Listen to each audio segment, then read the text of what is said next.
ఒక అడవిలో రకరకాల జంతువులు ఉండేవి. ప్రత్యేక సందర్భాల్లో మృగరాజు వాటికి కొన్ని పోటీలు నిర్వహిస్తుండేది. పరుగు పందెంలో ఎప్పుడు చిరుతే మొదటి స్థానంలో నిలిచేది. ఎప్పటికైనా ఆ స్థానంలో ఉండాలనుకునేవి జింక, నక్క. అడవిలో ఏ చిన్న పోటీ జరిగినా జింక తప్పకుండా పాల్గొనేది, కానీ గెలవలేకపోయేది.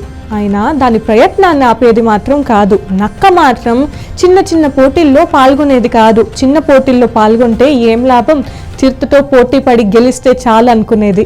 నక్క చూస్తున్నట్లుగానే మృగరాజు పుట్టినరోజు సందర్భంగా ఆటల పోటీలు ఏర్పాటు చేసింది. పరుగు పందెంలో చిరుత, నక్క, జింక ఇంకా చాలా జంతువులు పాల్గొన్నాయి. కొంత దూరం పరిగెత్తిన నక్క మధ్యలోనే ఆగిపోయింది. కానీ జింక మాత్రం దాదాపు చిరుతతో సమానంగా పరిగెత్తి రెండో స్థానంలో నిలిచింది.